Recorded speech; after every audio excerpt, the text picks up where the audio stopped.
Lagay ng ekonomiya, kalakalan, negosyo at iba pa. Atin ang alamin dito sa Ang Pilipinas Ngayon. Magandang araw. Narito na po ang balitang negosyo at kalakalan. Inaasahan ng Bangko Sentral ng Pilipinas o BSP na papalo sa 2.5% hanggang 3.3% ang inflation rate sa buwan ng Enero ngayong taon. Ayon sa BSP, ang pagtaas ng presyo ng petrolyo, pagmahal ng mga pangunahing bilihin dulot ng epekto ng nagdaang masamang panahon at ang taunang pagtaas ng singil sa tubig at sin taxes ay nagdulot ng pagtaas ng presyo ng mga produkto at serbisyo ngayong buwan. Gayunpaman, bahagyang mababawasan ang epekto nito sa pamamagitan ng mas mababang presyo ng bigas at singil sa kuryente.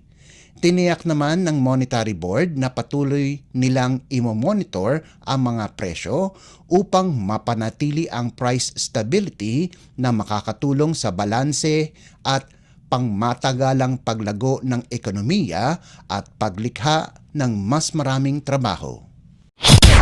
Lagay ng ekonomiya, kalakalan, negosyo at iba pa. Atin ang alamin dito sa Ang Pilipinas Ngayon. Inaasahan ng Asian Development Bank o ADB ang $500 milyong na loan para sa Pilipinas upang palakasin ang disaster resilience and response ng bansa. Ang policy loan ay magbibigay daan sa Pilipinas para sa quick access sa financing tuwing may kalamidad at health emergencies. Ayon kay ADB Country Director for the Philippines, Pavit Ramachandran, bagamat ang Pilipinas ay isa sa fastest growing economy sa Southeast Asia, nananatili pa rin itong may mataas na panganib sa mga kalamidad gaya ng bagyo, matinding pagbaha, lindol at pag-aalburuto ng bulkan. Anya, sa pamamagitan ng programa, malaking tulong ito upang palakasin ang kapasidad para sa disaster risk reduction and management sa buong bansa. Ito ay bahagi ng pangalawang Disaster Resilience Improvement Project sa ilalim ng kanilang Disaster Financing Program. Lagay ng ekonomiya, kalakalan, negosyo at iba pa. Atin ang alamin dito sa Ang Pilipinas Ngayon. Sa kabila ng maraming hamon na kinakaharap ng Pilipinas, sinabi ni Finance Secretary Ralph Recto na nananatiling matatag ang ekonomiya ng bansa noong nakalipas na taon.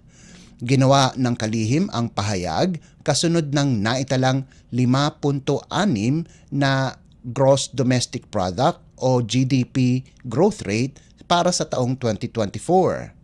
Ayon kay Recto, bagamat mababa sa target growth ang GDP output ng 2024, nananatiling pangalawa pa rin ito sa pinakamabilis sa Association of Southeast Asian Nations o ASEAN region.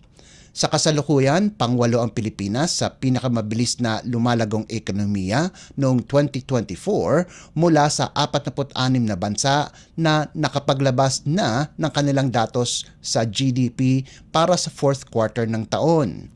Sinabi ni Recto na kahit na mababa ang GDP growth outturn, nagpamalas pa rin ang bansa ng lakas at matibay na ekonomiya dahil napagtagumpayan nito ang mga panloob at panlabas na hamon gaya ng matitinding kalamidad, geopolitical tension at mahinang global demand. Noong 2024, ang services and industry ang siyang naging pangunahing economic driver sa paglago. May ambag din ang construction at manufacturing habang dahil sa mga nagdaang kalamidad kaya naapektuhan ang agriculture sector. Lagay ng ekonomiya, kalakalan, negosyo at iba pa.